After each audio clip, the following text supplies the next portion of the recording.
Hello student, मैं दुर्लभ पाल ज्ञानवर्ष international school के ऑनलाइन लेक्चर में आपका हार्दिक स्वागत करता हूं। ठीक है, आज हम टिग्नोमेट्री का क्लास आज हमारा टिग्नोमेट्री का क्लास 2 है, जिसमें हम आइडेंटिटी ऑफ टिग्नोमेट्री के बारे में जानेंगे और उसके रिगार्डिंग कुछ सवाल करेंगे। जैसा कि हमने पिछले लेक्चर में बेसिक ऑफ द टिग्नोमेट्री देखा था कि टिग्नोमेट्री होता क्या है, टिग्नोमेट्री रेशो क्या होते हैं, टिग्नोमेट्री फंक्शन क्या होते हैं, टिग्नोमेट्री में 3 साइड परपेंडिकुलर हाइपोटेनियस बेस कहाँ कहाँ पर होते हैं। ठीक है, तो सेम इसी के ऊपर कुछ हम क्वेश्चन भी करेंगे और आइडेंटिटी ऑफ द टिग्नोमेट्री के बारे में भी जानेंगे। ठीक है, आई होप आप इस लेक्चर को एंजॉय करेंगे और इसके प्रॉपर नोट्स बनाएंगे। ठीक है, तो सबसे पहले हम देखते हैं आइडेंटिटी नंबर 1, टिग्नोमेट्री की आइडेंटिटी नंबर 1। टिग्नोमेट्री की फर्स्ट आइडेंटिटी होती है sine square theta plus cos square theta बराबर कितना होता है 1। Sine square theta plus cos square theta बराबर कितना होता है 1। तो इसको प्रूफ कैसे करते हैं समझिए। जैसे हम जानते हैं according to the Pythagoras theorem कि हाइपोटेनियस का स्क्वायर किसके बराबर होता है, परपेंडिकुलर प्लस बेस के स्क्वायर के बराबर होता है। परपेंडिकुलर का स्क्वायर प्लस बेस के स्क्वायर के बराबर, हिंदी में कर्ण का वर्ग बराबर लंब का वर्ग प्लस आधार का वर्ग। कर्ण का वर्ग बराबर लंब का वर्ग प्लस आधार के वर्ग के बराबर होता है। अब हमने क्या करा, इस इक्वेशन में दोनों तरफ h स्क्वायर से डिवाइड कर दिया।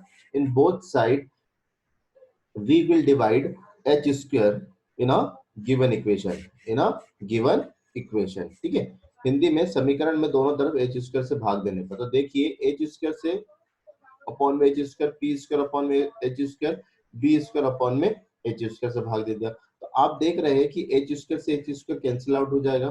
ठीक है, ये हो गया आपका p अपॉन h, दोनों में स्क्वायर है तो दोनों का स्क्वायर हमने कॉमन ले लिया। b अपॉन h दोनों का स्क्वायर कॉमन है तो हमने इस स्क्वायर को कॉमन ले लिया।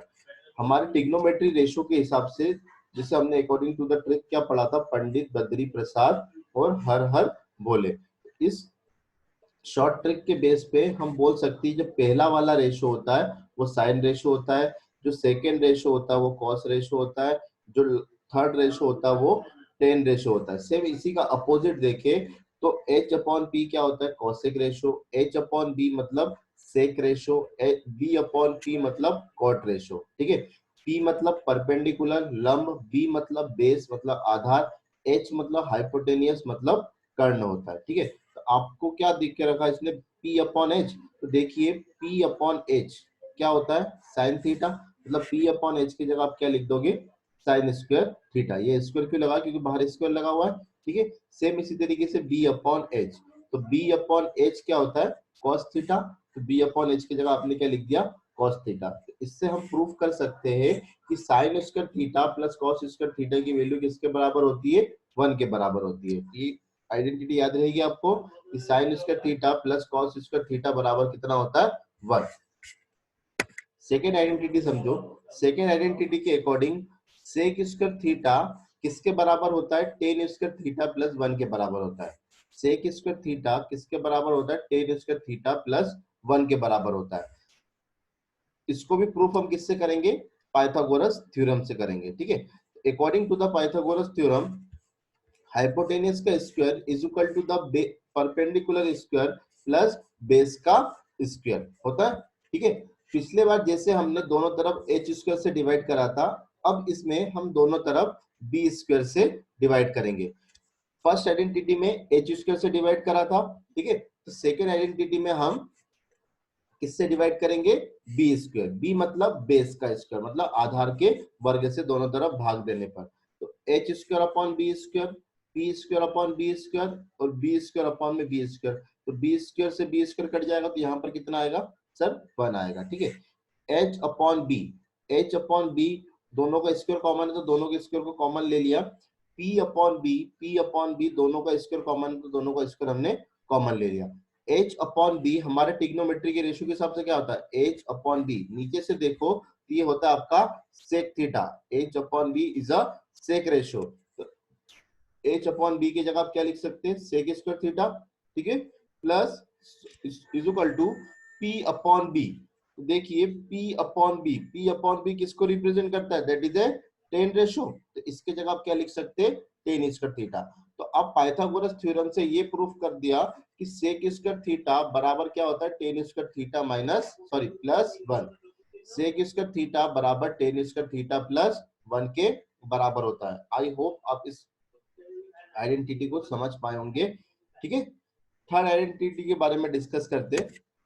थर्ड आइडेंटिटी क्या होती है, cosec square theta plus cot square theta plus 1 होता है। कॉसेक स्क्वायर थीटा बराबर कॉट स्क्वायर थीटा प्लस 1 होता है। ठीक है, इसको भी हम किससे प्रूफ करेंगे, पाइथागोरस प्रमेय से प्रूफ करेंगे, पाइथागोरस थ्योरम से प्रूफ करेंगे। तो पाइथागोरस थ्योरम क्या होती है, हाइपोटेनस का square is equal to the perpendicular square plus base का स्क्वायर, मतलब कर्ण का वर्ग बराबर आधार का वर्ग प्लस लंब का वर्ग प्लस आधार का वर्ग होता है। ठीक है, फर्स्ट आइडेंटिटी में एच स्क्वायर से भाग दिया, सेकेंड आइडेंटिटी में बी स्क्वायर से भाग दिया, थर्ड आइडेंटिटी में हम पी स्क्वायर से भाग देंगे। पी स्क्वायर मतलब परपेंडिकुलर का स्क्वायर मतलब लंब का स्क्वायर से भाग देंगे। तो एच अपॉन में पी का स्क्वायर, पी अपॉन में पी का स्क्वायर, बी अपॉन में पी का स्क्वायर। तो दोनों में स्क्वायर कॉमन आएगा तो मैंने सब में स्क्वायर कॉमन ले लिया। अब ध्यान से देखिए यहाँ पर एच अपॉन पी आ रहा है, एच अपॉन पी किसका रेशो होता है, H upon P, H upon P किसका रेशो होता है, that is A cosec ratio. तो एच अपॉन पी की जगह क्या लिख सकते हैं अपन, कोसेक, और इसका स्क्वायर है तो ये हो जाएगा cosec square theta. Similarly P से पी कैंसिल आउट हो जाएगा, बचेगा कितना 1, तो दैट इज ए 1, और 1 का स्क्वायर भी कितना होता है, 1 ही होता है। ठीक है, बी अपॉन में पी रेशो, बी अपॉन में पी रेशो क्या होता है, that is a cot ratio. तो बी अपॉन में पी की जगह आप क्या लिख सकते हो, cot square theta. B upon P की जगह क्या लिख सकते हैं, कॉट स्क्वायर थीटा।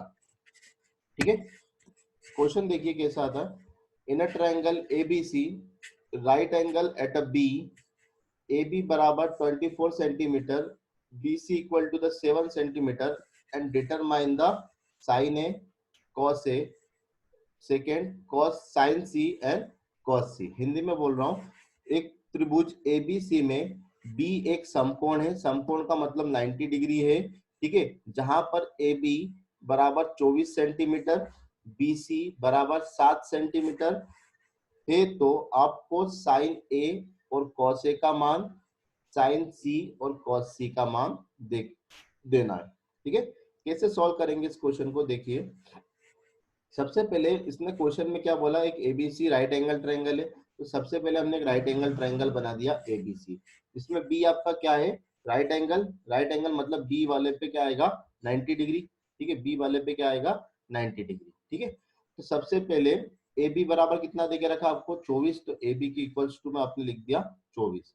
बीसी बराबर कितना देके रखा है 7, तो बीसी बराबर आपने लिख दिया 7। तो अब आप ध्यान से देखिए, मैंने पहले वाले लेक्चर में बताया था कि 90 के सामने वाली साइड क्या होती है, हाइपोटेनियस। 90 के सामने वाली साइड क्या होती है, हाइपोटेनियस।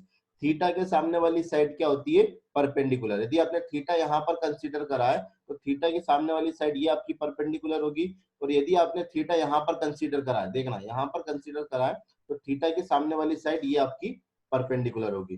तो ये राइट एंगल ट्रायंगल है, तो इसमें हम पाइथागोरस थ्योरम लगा सकते हैं, हाँ लगा सकते हैं। तो पाइथागोरस थ्योरम क्या होती है, एच स्क्वायर बराबर B square plus P square. ठीक है, एच मतलब हाइपोटेनियस का स्क्वायर, तो हाइपोटेनियस आपका क्या है, एसी वाली भुजा है। ये क्यों है हाइपोटेनियस, क्योंकि 90 के सामने वाली साइड क्या होती है, हाइपोटेनियस या कर्ण। तो ये क्या हो गया आपका कर्ण या हाइपोटेनियस। हाइपोटेनियस किसको जगह स्क्वायर की जगह कितना लिख दोगे, एसी का स्क्वायर।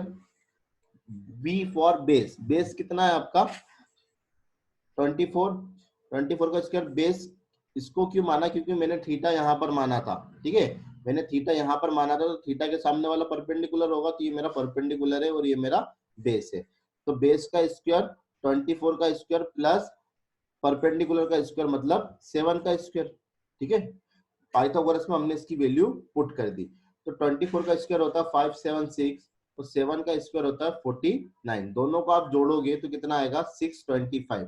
ठीक है, 625 किसका स्क्वायर होता है, 25 का स्क्वायर होता है। 625 किसका स्क्वायर होता है 25। तो आप इस चीज को समझते होंगे कि अंडर रूट के अंदर यदि कोई भी स्क्वायर वाली चीज है तो वो बाहर आ जाती है। अंडर रूट के अंदर यदि कोई भी स्क्वायर वाली चीज है तो वो बाहर आ जाती है। ठीक है, तो ये 25 इसके अंडर रूट के अंदर स्क्वायर में है, तो 25 क्या जाएगा अंडर रूट के बाहर आ जाएगा। ठीक है, तो ऐसे करने से आपको AC का मान कितना मिला, AC की वैल्यू कितनी मिली 25, मतलब आपका AC बराबर कितना आ गया 25, और AC आपके लिए क्या था, हाइपोटेनियस था, और AC आपके लिए क्या था, कर्ण था। आई होप इतना समझ गए होंगे, ठीक है। अब सबसे पहले क्वेश्चन क्या दिया उसने, साइन ए निकालना है और कॉस ए। ए मतलब आपको एंगल ए को कंसीडर करना है, ठीक है, ए मतलब आपको एंगल ए को कंसीडर करना है। अब ध्यान से देखना, मैंने एंगल ए को कंसीडर करा, तो सबसे पहले सभी साइड को डिसाइड कर लेते हैं। 90, 90 के सामने वाला परपेंडिकुलर, ठीक है। एंगल ए को कंसीडर करा तो एंगल ए के सामने वाली साइड क्या होगी, परपेंडिकुलर, सॉरी 90 के सामने वाला हाइपोटेनियस, 90 के सामने वाला क्या होता है, हाइपोटेनियस या कर्ण। आपने एंगल ए कंसीडर करा तो एंगल ए के सामने वाला क्या होगा, परपेंडिकुलर, और जो बचा हुआ साइड है वो क्या होगा आपका, बेस या आधार। जो बचा हुआ साइड है वो क्या आपका होगा, बेस या आधार, ठीक है। तो सबसे पहले देखिए, साइन ए और कॉस ए की वैल्यू निकालना है। तो हमारे ट्रिक के अकॉर्डिंग साइन रेशो और कॉस रेशो क्या होता है, साइन रेशो होता है perpendicular upon hypotenuse, perpendicular upon hypotenuse. Cos ratio क्या होता है, बेस अपॉन हाइपोटेनियस, ये हो गया आपका बेस अपॉन हाइपोटेनियस, या आधार बटे कर्ण, या इसको बोल सकते हैं लंब बटे कर्ण। तो लंब कितना है आपका 7, तो यहाँ पर रख दिया 7। हाइपोटेनियस मतलब कर्ण कितना है आपका 25, तो यहाँ पर रख दिया आपने 25। सिमिलरली कोस रेशो क्या होता है, बेस अपॉन हाइपोटेनियस, तो आपका बेस कितना है 24, ये आ गया आपका 24। हाइपोटेनियस कितना है 25, तो ये आ गया आपका 25, ठीक है। सेकंड क्वेश्चन देखिए, आपको बोला कि साइन सी और कॉस सी की वैल्यू क्या होगी, मतलब पहले आपने एंगल कौन सा कंसीडर करा था ए, अब आप एंगल कौन सा कंसीडर करोगे सी। तो जैसे आप एंगल सी को कंसीडर करोगे तो एंगल सी के सामने वाली साइड आपकी क्या बन जाएगी, परपेंडिकुलर। जैसे पहले एंगल ए कंसीडर करा था तो एंगल ए के सामने वाली साइड क्या बनी थी, परपेंडिकुलर। सेम इसी तरीके से एंगल सी के सामने वाली साइड क्या बन जाएगी अब, परपेंडिकुलर लंब। 90 के सामने वाला क्या होता है, हाइपोटेनियस और कर्ण, और बचा हुआ साइड क्या होगा आपका, आधार, ठीक है। अब देखना ध्यान से, साइन सी और कॉस सी बोला, तो साइन रेशो और कॉस रेशो क्या होता है, वही परपेंडिकुलर अपॉन हाइपोटेनियस और बेस अपॉन हाइपोटेनियस। तो परपेंडिकुलर अपॉन हाइपोटेनियस मतलब लंब बटे कर्ण, लंब कितना है आपका 24, और कर्ण कितना है आपका 25, तो दैट इज 24 अपॉन 25, ठीक है।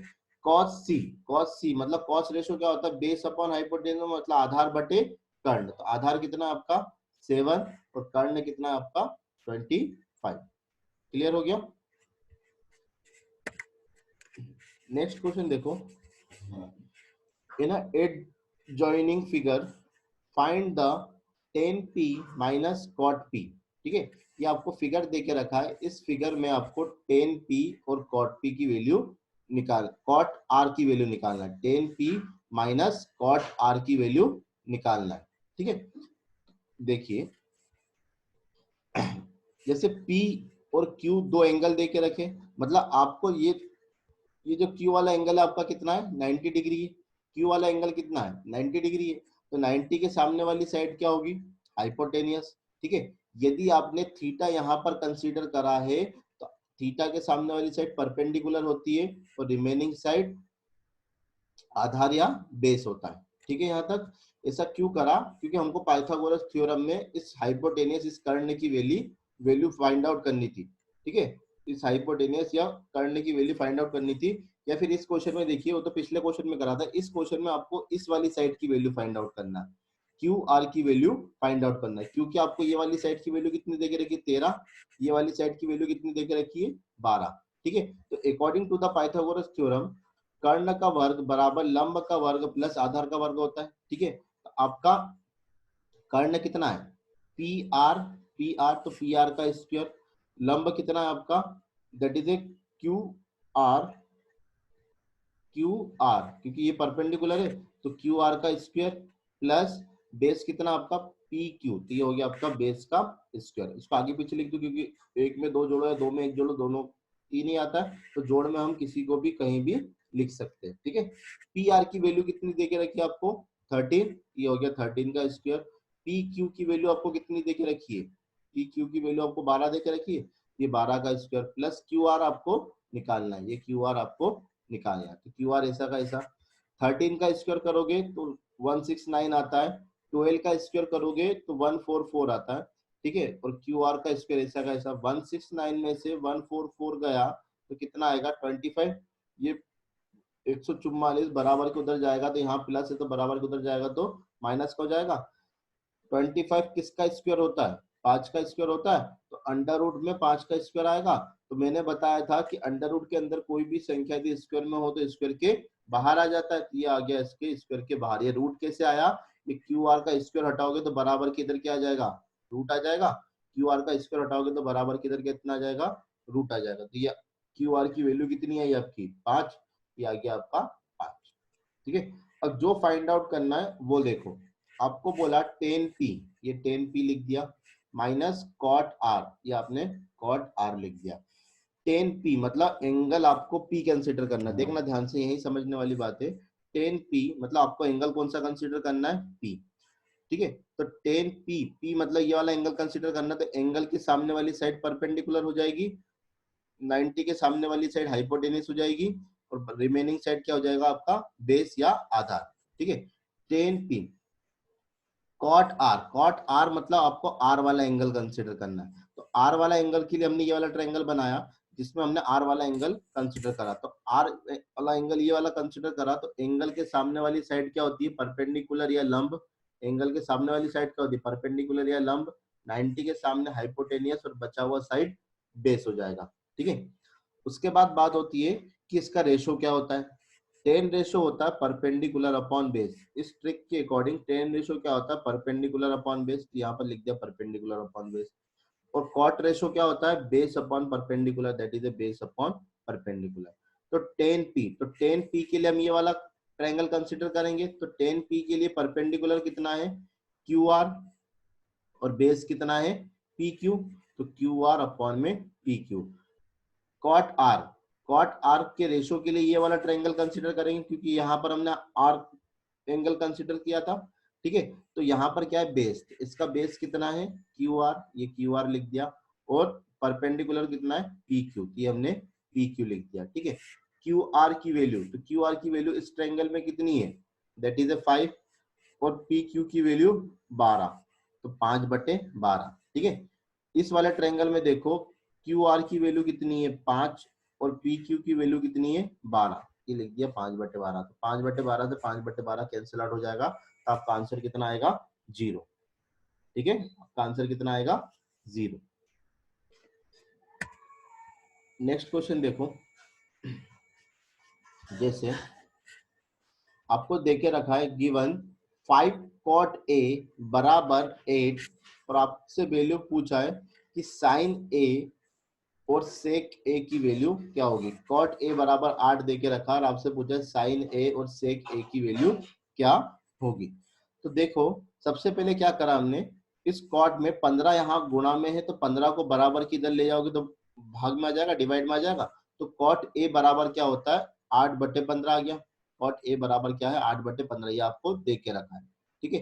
अब सबसे पहले पता करो कि cot रेशो क्या होता है। तो इस थ्योरम के अकॉर्डिंग, इस ट्रिक के अकॉर्डिंग कॉट रेशो क्या होता है, बेस अपॉन परपेंडिकुलर, ये होता है cot ratio, base upon perpendicular. मतलब ये 8 क्या हुआ आपका बेस, और 15 क्या हुआ आपका परपेंडिकुलर। 8 क्या हुआ आपका बेस, और 15 क्या हुआ आपका परपेंडिकुलर या लंब। एक आपने ट्रायंगल ड्रॉ करा ए बी और सी, ए बी सी एक ट्रायंगल ड्रॉ करा।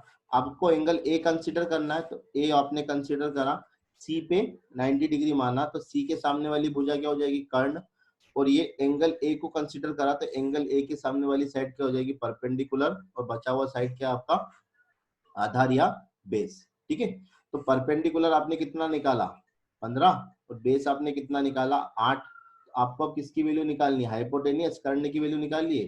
कैसे निकालोगे, पाइथागोरस से, ठीक है। पाइथागोरस थ्योरम क्या होती है, कर्ण का वर्ग बराबर आधार का वर्ग प्लस लंब का वर्ग, ठीक है। तो कर्ण का वर्ग निकालना है, परपेंडिकुलर का वर्ग, परपेंडिकुलर कितना है आपका 15, तो 15 का स्क्वायर, आधार कितना है 8, तो 8 का स्क्वायर, ठीक है। 15 का स्क्वायर 225, 8 का स्क्वायर 64, ठीक है। दोनों को जोड़ोगे तो कितना आएगा 289। 289 किसका स्क्वायर होता है? 17 का स्क्वायर होता है। किसका स्क्वायर होता है? 17 का स्क्वायर होता है। तो जैसे आप इस स्क्वायर को बराबर की तरफ ले जाओगे तो रूट आ जाएगा। तो रूट के अंदर कोई भी दो संख्या हो तो वो एक संख्या बाहर आ जाती है, ठीक है। जैसे अंडर रूट ए का स्क्वायर बराबर कितना होता है? ए होता है। यहाँ पर 17 का स्क्वायर है तो बाहर कितना आएगा? 17। मतलब आपका हाइपोटेनियस से कर्ण कितना आ गया? 17। कितना आ गया?